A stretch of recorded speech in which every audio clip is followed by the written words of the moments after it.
Before you can fly an instrument approach, you'll need to transition from the en route phase to an approach course. Luckily for you, the FAA has that covered. Sometimes you get off easy because a VOR is your initial approach fix or ATC has given you radar vectors. Other times you may be required to fly something called a DME Arc. The DME Arc, simply put, is a turn around an omnidirectional facility at a fixed radius. This large sweeping turn will normally line you up with the approach's intermediate fix. However, on rare occasions, it will lead directly to the final approach fix. Managing a curved line around a VOR may seem confusing at first when we are used to flying in straight lines to or from them. Therein lies the secret though. Our goal isn't to fly at the station, but to keep a specified distance away from it. We do this by essentially flying perpendicular to the VOR radials. Let's take a look at how a DME arc is plotted on an approach plate. At first, it can be easy to get caught up in all the various lines and notes on the approach plate, but let's start with the basics. Look for the fix that begins the arc you'll be using. Today, let's look at CTEP. We can see CTEP notated as an initial approach fix. The fix name is then listed, and finally, our first clue to its position, 10 DME from the Ellensburg VOR. Next thing we will notice is there is a line extending from the VOR and intersecting the arc. This radial defines the fix. CTEP is on the 003 degree radial at 10 DME. From there, start tracing the arc until you see the altitude requirement, in this case 7,500. Now we know that once we establish ourselves on the 10 DME arc from Ellensburg VOR, we need to be at 7,500 feet. However, as we look ahead on the arc, we will see two more fixes, Giuseppe and Ascilla. You will notice that between these two fixes, then again after Ascilla, the altitude requirement will change. This is due to the mountainous terrain and its conflict with the arc's primary area obstacle clearance requirements. The final part of the arc will be where you deviate to turn inbound on the approach course. Since the VOR is on the field, we can use a rule of thumb that you should begin your turn inbound at approximately 3 to 5 degrees before the inbound course, or roughly upon crossing the 105 degree radial or the 285 degree course to the VOR.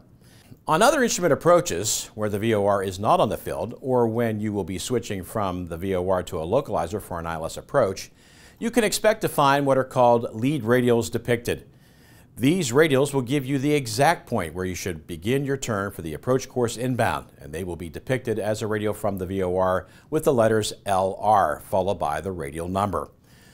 With that in mind, we should start thinking about how to fly a DME arc. The first thing you should consider is which direction you will need to turn to join the arc. Think about where you are in relation to the arc's initial approach fix and whether a right or left-hand turn will transition you onto the arc. From there, you need to consider when you will need to initiate the turn to join the arc. Thankfully, we have a handy rule of thumb for that one too. If you're flying below 150 knots, then beginning your turn to intercept should be done at half a nautical mile before the target DME. The turn itself will vary based upon what angle you intercept the fix at, but the heading you will turn to will be 90 degrees off from the initial approach fix's radial.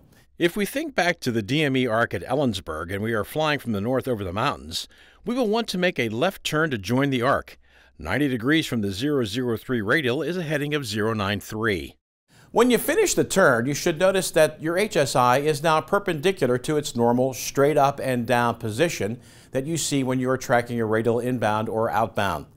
Twist the OBS 10 degrees so the VOR is set to 013 degree radial with a from indication. The needle on the HSI will then shift to show a near full-scale deflection. However, since you are traveling in the direction of the new radial, the needle will slowly begin to drop down toward the center position.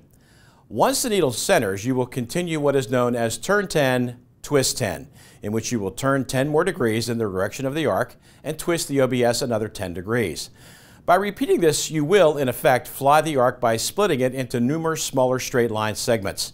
If done well, you will remain on the specified DME, but don't get too caught up in what you're doing and forget about your lead radial.